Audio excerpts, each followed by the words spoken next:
News India देख रहे हैं आप और आपके साथ मैं अंकित मिश्रा। वक्त हो चला है राजधानी एक्सप्रेस पर सवार होकर खबरों को विस्तार से समझने का। तो देहरादून से इस वक्त की बड़ी खबर सामने आ रही है, जहां अंतर्राष्ट्रीय प्रवासी उत्तराखंडी सम्मेलन का आयोजन। तो वहीं सीएम धामी ने सम्मेलन की शुरुआत की है। सम्मेलन में 17 देशों से प्रवासी उत्तराखंड में शामिल हुए। तो देहरादून में आज अंतर्राष्ट्रीय प्रवासी उत्तराखंडी सम्मेलन का आयोजन हुआ। उत्तराखंड के विकास में प्रवासियों की जो भागीदारी रही है, सुनिश्चित करने के लिए प्रवासी सम्मेलन का ये आयोजन किया गया है। इस सम्मेलन का उद्घाटन खुद मुख्यमंत्री पुष्कर सिंह धामी ने किया है। आपको बता दें कि सम्मेलन में 17 देशों से प्रवासी उत्तराखंडी भी शामिल हुए हैं। प्रवासी उत्तराखंडी सम्मेलन का ये आयोजन किया गया है, जिसकी शुरुआत खुद मुख्यमंत्री पुष्कर सिंह धामी ने सम्मेलन की शुरुआत की है। सम्मेलन में 17 देशों से जो प्रवासी उत्तराखंडी लोग हैं वो भी शामिल होने के लिए पहुंचे। देहरादून से ये बड़ी जानकारी आप तक पहुंचा रहे हैं।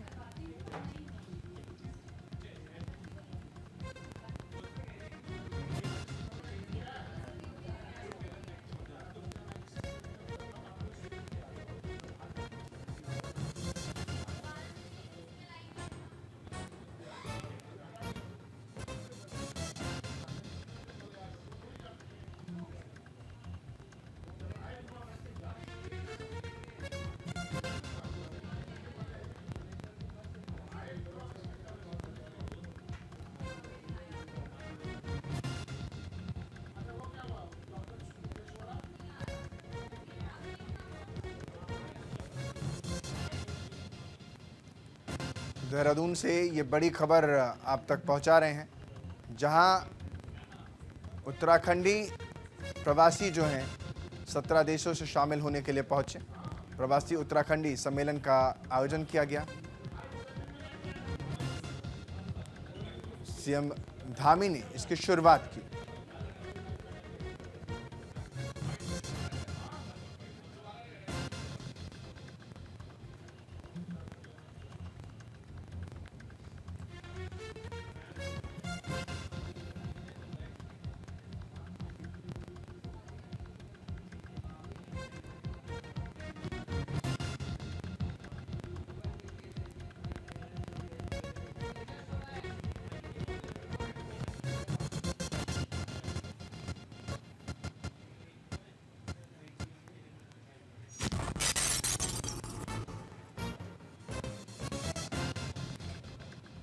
सरकार के साथ ये एक ऐसा समागम है जहां सभी प्रवासी भाई बहन न सिर्फ सरकार के साथ संवाद कर सकेंगे, बल्कि उन्हें विभिन्न देशों में निवास करने वाले अन्य उत्तराखंडी प्रवासियों से भी मिलने का अवसर प्राप्त होगा।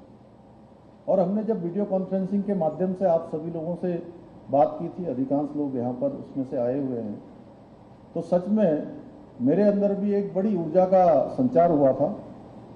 और मैं पिछले 3 सालों में, जब से मैं इस दायित्व पर हूँ, इस जिम्मेदारी में हूँ, मैं देश और दुनिया के कुछ स्थानों पर जब गया तो मैंने देखा कि हमारे उत्तराखंड के जो प्रवासी हैं, उन्होंने वास्तव में अपनी मेहनत से, अपनी लगन से और अपनी ईमानदारी से एक बड़ा मुकाम हासिल किया है। जहाँ भी वो गए हैं उन्होंने एक अपनी इज्जत बनाई है, देश के अंदर हो, दुनिया के अंदर हो। और पहले मैं सच बताऊं तो कई बार बड़े मंचों पर जब मैं जाता था तो मुझे लगता था कि देश के अंदर अनेक बड़े बड़े राज्य हैं और उनका अपना एक अलग महत्व है। लेकिन जब उत्तराखंड की जो विरासत है, जो हमारे से पहले वाले लोगों ने काम किया है, एक से एक अच्छे से अच्छा काम, जिन्होंने देश दुनिया में नाम किया है। ऋषिकेश कर्णप्रयाग रेल परियोजना का काम जारी है और ऐसे में सीएम धामी ने कर्णप्रयाग रेल परियोजना का निरीक्षण भी किया। चमोली में रेलवे स्टेशन पर संचालित सेवाओं का इस दरमियान जायजा भी लिया गया। ऋषिकेश कर्णप्रयाग रेल परियोजना वरदान है, ये सीएम धामी ने कहा है। परियोजना पूरी होने के बाद आसान हो जाएगा पहाड़ों का सफर, ये भी इस दरमियान उन्होंने कहा। दरअसल मुख्यमंत्री पुष्कर सिंह धामी ने कल जनपद चमोली के कर्णप्रयाग में संचालित ऋषिकेश कर्णप्रयाग रेल परियोजना के कार्यों का निरीक्षण किया। औचक निरीक्षण था। उन्होंने रेल विकास निगम के अधिकारियों से इस दरमियान रेलवे स्टेशन पर किए जा रहे तमाम जो कार्य हैं, सुविधाएं हैं, परियोजनाएं हैं, उनके बारे में कि अब तक क्या स्थिति है, क्या स्टेटस है उनका, इसकी जानकारी दी। इस दौरान मुख्यमंत्री ने परियोजना में महत्वपूर्ण भूमिका निभा रहे श्रमिकों से भी मुलाकात की है, कामगारों से भी मुलाकात की है, उनका भी हालचाल जाना। मुख्यमंत्री ने कहा कि प्रधानमंत्री नरेंद्र मोदी के नेतृत्व और मार्गदर्शन में अब पहाड़ों तक रेल पहुंचने का जो सपना था वो पूरा हो रहा है। ऋषिकेश कर्णप्रयाग रेल लाइन की सौगात उत्तराखंड के लिए प्रधानमंत्री के प्यार को और प्रतिबद्धता को दिखाता है।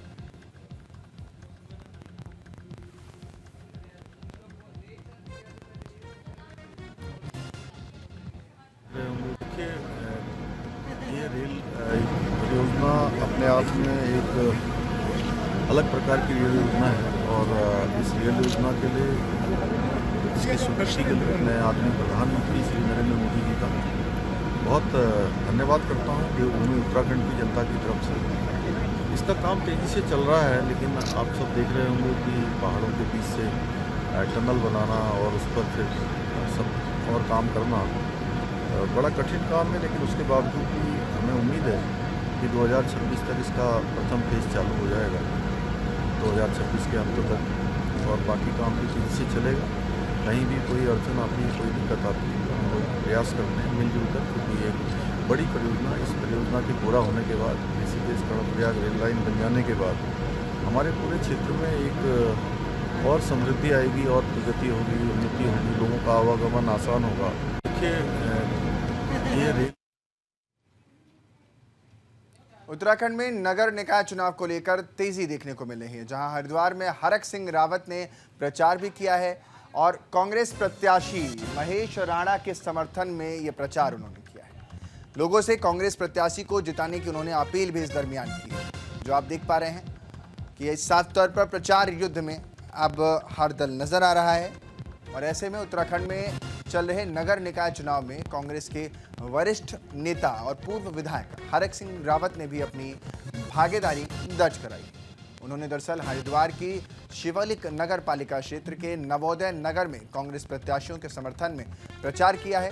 चुनाव प्रचार के दौरान हरक सिंह रावत ने जनता से अपील करते हुए कहा कि कांग्रेस अध्यक्ष पद के प्रत्याशी महेश प्रताप राणा समेत सभी सभासदों को भारी मतों से विजयी हुए बनाएं। साथ ही हरक सिंह रावत ने यह भी कहा कि कांग्रेस ही जनता की समस्याओं का समाधान कर सकती है और विकास के लिए प्रतिबद्ध है।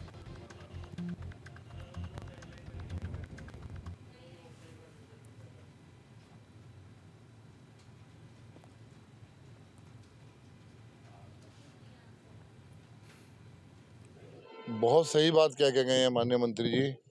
ये किसी टाइम जो है किसी पार्टी का चुनाव नहीं हो रहा है। ये चुनाव निश्चित रूप से ईमानदारी या बेईमानी, शिष्टाचार या भ्रष्टाचार, इसके ऊपर चुनाव हो रहा है और इसकी पहचान जनता को करनी है। जिस तरह से पूरे 5 साल नगर पालिका का एक भ्रष्टाचार का केंद्र बनी रही, जिन जन सरोकारों को नगर पालिका के माध्यम से पूरा करना चाहिए था ईमानदारी के साथ, उनके अंदर तमाम कामों के अंदर भ्रष्टाचार हुआ है। हर कामों की जांच चल रही है, हर कामों के अंदर कोई ना कोई ऐसी त्रुटियां हैं कि जिनसे आज जनता परेशान है।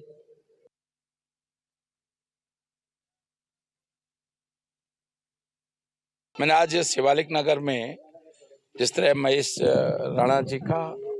प्रताप राणा जी का और अपने पांडे जी जो पार्षद का चुनाव लड़ रहे हैं, इन लोगों का जो व्यवहार है यहाँ के लोगों के प्रति, जो बहुत लंबे समय से यहाँ लोगों के सुख दुख में ये शरीक हुए हैं, मैंने ये महसूस किया कि ये चुनाव शिवालिक नगर में कम से कम, इस नगर पालिका क्षेत्र में कम से कम चुनाव पार्टी से ऊपर, क्षेत्रवाद से ऊपर, जातिवाद से ऊपर उठ के ये व्यवहारवाद पर और लोगों के दुख सुख का चुनाव बन गया है।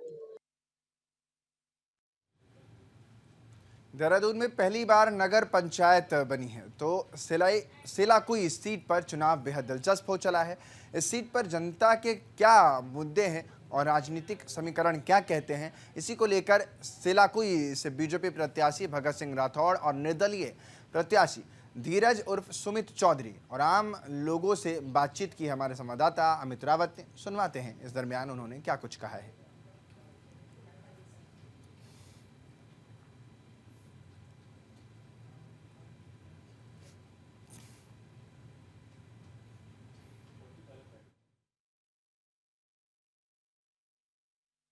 जैसे मैं पूर्व प्रधान हूँ यहाँ की क्या समस्या है, उसका निवारण कैसे होगा, क्या मुद्दे हैं यहाँ के, मैं उससे भली भांति वाकिफ हूँ।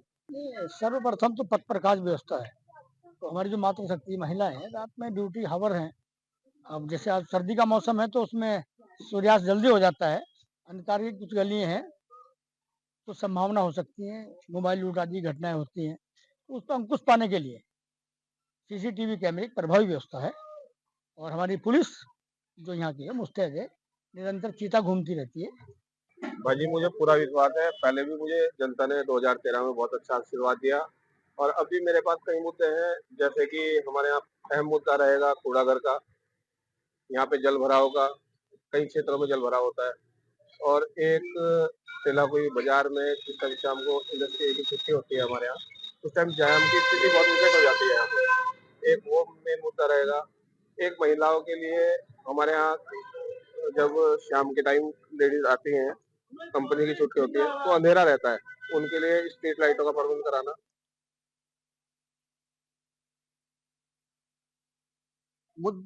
दरअसल मुद्दे बहुत हैं, काफी मुद्दे हैं यहाँ पे।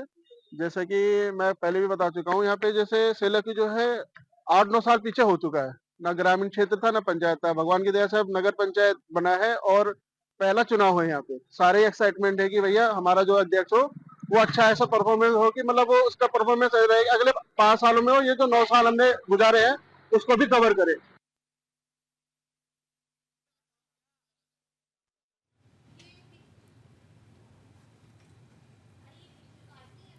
मेरे सहयोगी ज़्यादा जानकारी के साथ अनुज अवस्थी हमारे साथ जुड़ रहे हैं इसी खबर पर ज़्यादा जानकारी के साथ।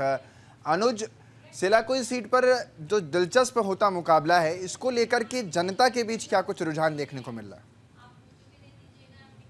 बिल्कुल, चाहे सेलाकुई सीट हो, राजधानी देहरादून हो, हरिद्वार, उधम सिंह नगर, उन तमाम जो सीटें हैं वो अब नगर निकाय चुनाव में एक दिलचस्प मोड़ लेके आ रही है। चूंकि 7 की बात हो गई है। मुख्यमंत्री पुष्कर सिंह धामी खुद कल कर्णप्रयाग पहुंचे और वहां पे उन्होंने चुनाव प्रचार किया। शुरुआत उन्होंने करी। साथ साथ बीजेपी के प्रदेश अध्यक्ष वो लगातार चुनाव प्रचार कर रहे हैं। इसके अलावा बीजेपी के प्रदेश प्रभारी वो भी आएंगे। जगह जगह बीजेपी के जो नेता है वो चुनाव प्रचार कर रहे हैं, चाहे कांग्रेस हो चाहे बीजेपी हो।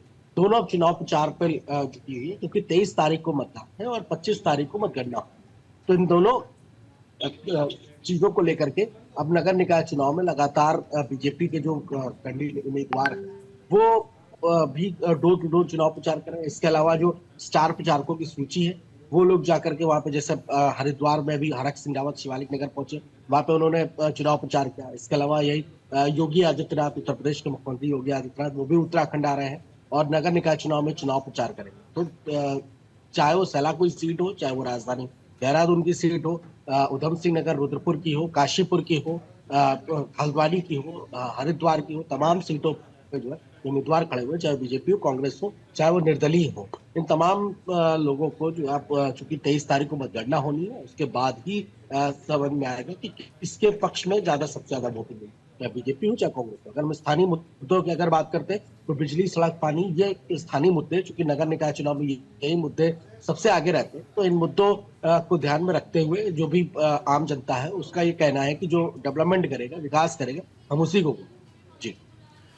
अनुज, विकास करेगा उसी को वोट देंगे। पलड़ा किस तरफ भारी नजर आ रहा है? किसको ज्यादा संख्या में जनता का प्यार मिलता नजर आ रहा है, बीजेपी, कांग्रेस या किसी अन्य को? बिल्कुल, अगर बात करें, चूंकि बीजेपी और कांग्रेस दोनों ही ने जोर आजमाइश कर रखी है। बीजेपी पार्टी चूंकि सत्ता में है, ट्रिपल इंजन की सरकार चाहती है कि डबल इंजन की सरकार है और ट्रिपल इंजन की सरकार अगर बनेगी तो विकास के नए आयाम स्थापित होंगे। कल मुख्यमंत्री ने जब गौचर और कर्णप्रयाग में जनसभा को संबोधित किया तो वहां पे उन्होंने बोला कि ऋषिकेश कर्णप्रयाग जो रेल लाइन, अगर आने वाले भविष्य में ये रेल लाइन आ जाएगी तो उसके बाद एक अलग से ही डेवलपमेंट स्थापित होगा।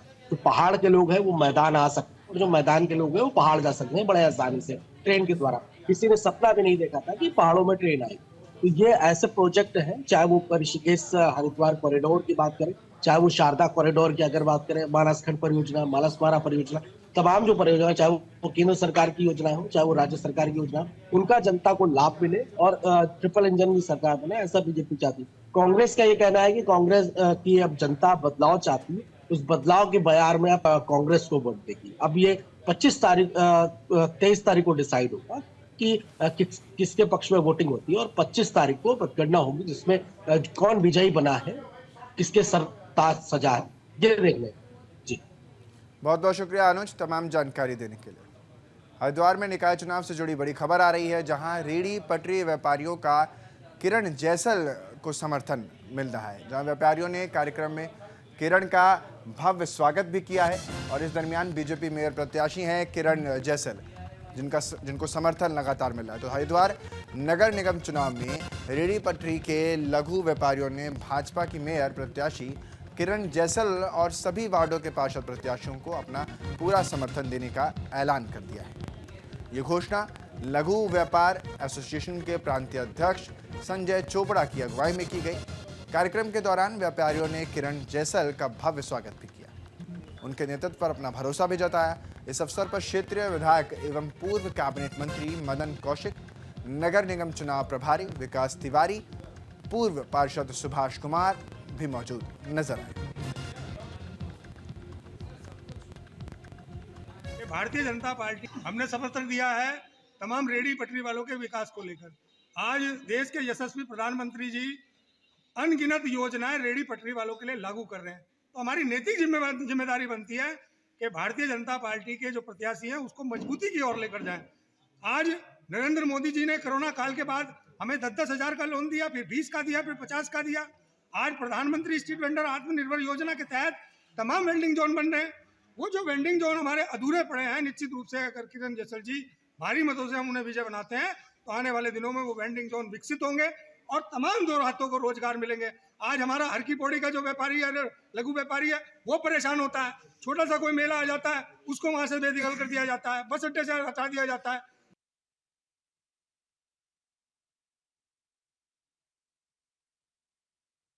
पंचपुरी की जितनी यूनियनें हैं, उन यूनियनों ने यहाँ हमारे कार्यालय में आकर भारतीय जनता पार्टी के मेयर पद के प्रत्याशी किरण जैसल जी को और 60 वार्डों में जो हमारे प्रत्याशी हैं, चाहे हमारे समर्थन में समर्थित और या हमारे सिंबल पर, उनको समर्थन देने का जो घोषणा की है, मैं हृदय से उन सबको धन्यवाद देता हूं।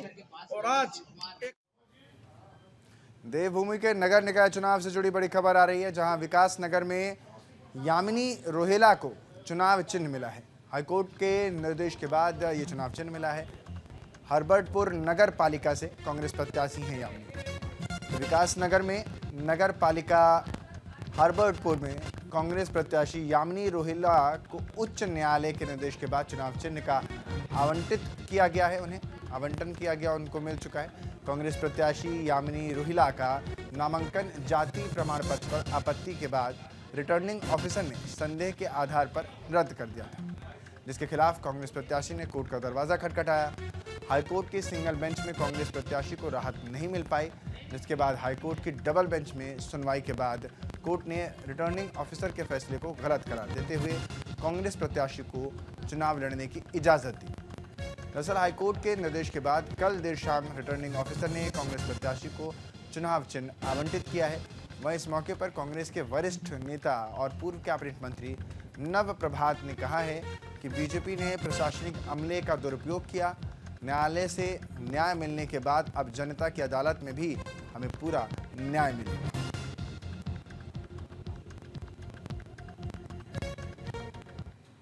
आज असत्य पे सत्य की जीत हुई है और मैं अपने माननीय श्री नवप्रभात जी को और समस्त कांग्रेस परिवार को बहुत-बहुत धन्यवाद करना चाहूँगी कि और क्षेत्र की जनता से भी बहुत-बहुत धन्यवाद करना चाहूँगी कि उन्होंने मेरे साथ कंधे से कंधा मिलाकर जो मेरा हौसला बढ़ाया है।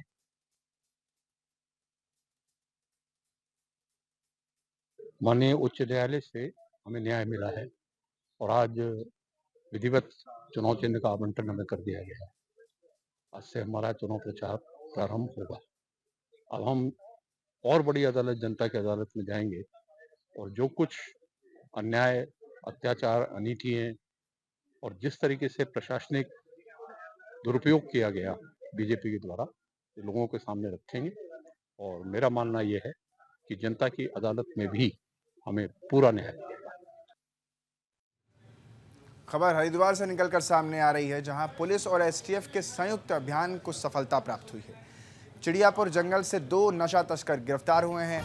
आरोपियों में 167 ग्राम स्मैक भी इनसे बरामद की गई है। बरामद स्मैक की अनुमानित जो कीमत है वो 50 लाख रुपए आंकी गई। हरिद्वार में पुलिस और एसटीएफ के संयुक्त अभियान को सफलता मिली है, जिसमें पुलिस और एसटीएफ ने संयुक्त अभियान चलाया था, जिसके तहत कार्रवाई करते हुए चिड़ियापुर के जंगल से 2 नशा तस्करों को गिरफ्तार किया गया। आरोपियों के पास से 167 ग्राम स्मैक बरामद की गई, जिसकी अनुमानित जो कीमत है बाजार में वो 50 लाख रुपए बताई जा रही है। आपको बता दें कि पकड़े गए तस्करों की पहचान मोथरवाला निवासी आज़ाद और संगीत के रूप में हुई है। दोनों के खिलाफ थाना श्यामपुर में एनडीपीएस एक्ट के तहत मामला दर्ज किया गया है।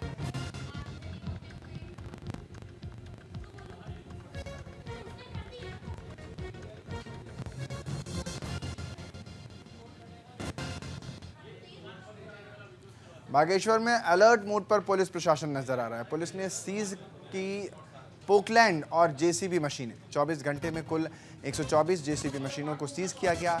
हाईकोर्ट के आदेश के बाद पुलिस ने कार्रवाई की। बागेश्वर में पुलिस पूरी तरह अलर्ट मोड पर है। पुलिस ने 24 घंटे के अंदर सॉफ्ट स्टोन खनन कार्य में लगी 124 पोकलैंड और जेसीबी मशीनों को सीज कर दिया। वहीं मशीन के ओनर्स ने खुद भी मशीन की चाबियां चौकियां थानों में जाकर जमा करवा दी, जिसके बाद सभी खड़िया खदानों में सन्नाटा पसरा हुआ है। पुलिस ने सभी खान संचालकों को नियमों का पालन करने के निर्देश भी दिए हैं।